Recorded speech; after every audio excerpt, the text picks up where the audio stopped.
안녕하세요, 여러분. 굿모닝 행정학 진행하는 여러분의 영비 최영희입니다. 자, 우리 4주차 월요일에 진행했었던 주제, 두 번째 복습 스터디, 벌써 빈칸 채우기 23일 차입니다. 정책 의제 설정 이론부터 시작을 하는데요. 우리 어저께 했었던 건 정책 의제 설정 과정에 대한 모형들, 우리 오늘 하는 건 정책 의제가 설정되는 당위성을 설명하는 이론들, 이렇게 두 개를 나누어서 제가 진행을 합니다. 실제 의제 설정 이론이라고 해놓고 우리 어제 봤었던 정책 과정에 대한 그런 모형을 설명하는 경우도 많기 때문에 지금 여기서 주제명을 나눈 건 저의 편의상 나누었다는 거 수업 중에도 말씀드렸었죠? 네, 1번부터 시작해 보도록 하겠습니다. 정책 의제 설정에 관한 이론에서 제일 중요한 이론은 바로 정책 창, 정책 흐름 모형입니다. 정책 의제 설정에 필요한 세 가지의 요소가 상호 독립적으로 흘러다니다가 우연히 결합하면 그때 정책의 의제가 설정될 수 있는 기회가 생긴다. 이렇게 얘기했죠. 그래서 정책 의제 설정에 필요한 흐름을 문정정 이랬습니다. 3P라고 했었어요. 기억하시죠? 자, 문제, 그 다음 정책, 그 다음 정치. 세 가지의 흐름이 상호 독립적으로 움직이다가 결합되면 그때 만들어지고요. 다운스의 이슈 관심 주기 모형도 있죠. 사회적 이슈는 그 이슈 자체에 생명 주기가 있는 게 아니라 공공의 관심도에 따라서 주기가 달라진다. 그래서 이슈가 좀 논의가 되어야 정책 의제가 설정될 수 있는데 그러기 위해서는 계속 공공의 관심을 지속적으로 끌어야 한다. 뭐 이런 얘기들을 했었고요. 체제론, 이스턴의 체제론이죠. 환경으로부터 사회 문제가 투입되는 입구에서 문지기, 게이트키퍼라고 얘기를 했습니다. 이 문지기가 바로 최고 정책 결정자인데 그 사람이 좀 더 선호하는 문제, 이게 의제로 채택될 수 있는 가능성이 높다. 이렇게 얘기를 했고요. 그 다음 이슈의 확산도 시간의 흐름, 수요자의 혁신 성향, 요거에 따라 그 확산의 정도가 달라질 수 있다. 이슈 확산 또는 이건 혁신 이론하고도 연결되기 때문에 혁신 확산 이론이라고 설명합니다. 이름을 외우는 건 사실 중요하지 않고 이러한 이론들이 있다 정도의 내용을 알고 계시면 읽으실 수 있으면 됩니다. 자, 기출선지 볼까요? 정책창 모형은 문제의 흐름, 이슈의 흐름 아닙니다. 이슈 계속 얘기하지만 이슈 아니라 정책. 그다음 정치의 흐름. 세 가지의 흐름이 결합될 때 정책의 의제가 채택될 수 있는 정책 창이 열린다라고 얘기했기 때문에 맞는 내용이고요. 조직에는 주의 집중력에 한계가 있습니다. 일부의 사회 문제만 정책 의제로 선택된다. 이렇게 봤었던 건 체제 이론이 아니라 사이먼의 의사결정론. 항상 사이먼 아저씨가 늘 인간의 합리성이 제한적이라고 얘기했다는 건 기억하고 계시죠? 네. 자, 그래서 지금 주제 4번에 대한 내용은 이렇게 마무리하도록 하겠습니다. 주제 5번 갈까요? 정책 목표와 정책 분석인데요. 여기 파트는 지금 보니까 기출선지가 없습니다. 네, 기출선지가 나오는 파트가 아닙니다. 여기는 정책 목표, 정책 분석이 무엇인지, 그리고 그 분석의 범주에 어떤 것들이 있는지, 제가 사실 이 3번을 넣을까 말까 계속 고민을 했던 게 수업 중에도 얘기했지만, 이거를 안다고 해서 문제를 되게 잘 푸는 게 아니다. 그냥 이게 무엇인지 저희 전체 올인원 과정에서는 한번 쭉 읽어보는 그게 중요하기 때문에 내용에서 그냥 가볍게 보고 넘어가자. 오히려 4번은 문제가 나오진 않지만, 문제가 거의 나오지 않는 파트이긴 하지만, 그래도 우리가 뒤에 직관적 예측기법에 대한 얘기들을 하기 위해서 필요하니까, 이 부분에서는 그냥 1번, 2번, 3번은 가볍게 읽고, 4번 선지 한번 확인하고, 이렇게 넘어가는 형태가 되면 좋겠습니다. 자, 1번 갈게요.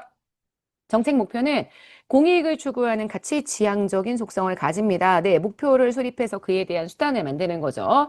그래서 다양한 분야에서 단계적으로 상위, 하위의 목표 여러 개가 계층적으로 만들어질 수 있습니다. 자, 정책 분석이란 정책 형성 단계에서 정책 결정자들의 판단에 도움이 되도록 정보를 창출하는 사전적인 분석 작업입니다. 그래서 합리적 정책 결정의 핵심적 단계로서의 역할을 하게 된다. 이렇게 볼 수 있고요. 자, 정책 분석은 분석의 범주에 따라 기술적인 합리성을 강조하는 게 바로 관리과학에 대한 내용이죠. 순간 소리가 나서 여러분, 제가 제 목에 차고 있는 마이크가 꺼진 줄 알았습니다. 잠깐 확인했습니다. 이상하다고 생각하지 마세요. 관리과학 있고 체제 분석도 있고요. 그다음 정치적 합리성까지를 강조하게 되는 정책 분석까지 분석에 굉장히 다양한 범주들이 있는데 제가 말씀드렸지만 분석 범주가 이 관리과학보다 좀 더 확장적인 게 체제 분석, 체제 분석보다 좀 더 확장적인 게 정책 분석이어서 이게 약간 포괄 관계의 형태를 가지게 된다라고 얘기를 했습니다. 이러한 정책 대안의 결과를 예측하기 위한 분석 기법도 소개를 했죠. 그 분석 기법에는 크게 세 가지 프로젝트란 기법이 있었고요. 투사라고 번역했습니다. 과거의 자료를 기반으로 트렌드를 읽는 기법, 이론적인 모형을 만들어서 그 모형에 대해서 우리가 확인하는 기법은 프리딕트, 예견이라고 이야기했고요. 주관적 판단에 따라서 예측하는 기법이 컨젝터, 추측이라고 했습니다. 번역은 사실 여러 가지로 설명이 될 수가 있기 때문에 지금 보시는 프로젝트, 프리딕트, 컨젝터 이렇게 원문 표현을 정확하게 알고 계시면 더 좋겠다라고 말씀을 드렸었고요. 지금 마지막에 보시는 이 컨젝터의 기법이 우리가 다음 주제에서 정리하게 되는 집단적 의사결정에서 사용되는 방법이죠. 그래서 지금 보시는 6번에 주제 6번에 정책 대안에 대한 직관적 추측 기법. 제가 직관적 추측 또는 직관적 예측이라고 표현했습니다. 직관적 예측 기법은 투사, 예측, 예견이라고 번역하기도 하고 예측이라고 하기도 하고 프로젝트나 프리딕트 이런 방법을 쓰는 게 불가능할 때 전문가나 관련자의 직관적 판단에 의존해서 의사를 결정하는 컨젝터의 기법이라고 말씀을 드렸고요. 그들 중에 브레인스토밍, 직접적으로 대면 접촉을 합니다. 아이디어 제약 없이 제시하고 비판을 하지 않는다. 요게 우리가 얘기하는 브레인스토밍이니까 6개 칸 다 채우는 건 뭐 큰 문제가 없을 거라는 생각이 듭니다. 자, 브레인스토밍은 다른 사람의 아이디어를 모방할 수도 있고요. 수정할 수도 있고요. 제가 편승 효과가 나타난다라고 이야기를 했었습니다. 다른 사람 아이디어에 내가 올라타서 그 아이디어를 다시 교정할 수 있는 것. 이게 브레인스토밍의 특징 중에 하나라고 얘기를 했죠. 델파이. 최종 결론은 반복 설문으로 도출된 전문가들의 의견 일치를 유도합니다. 일반적인 델파이는 의견의 일치를 유도하기 때문에 의견의 중립값들을 정리해서 도출한다라고 얘기했고요.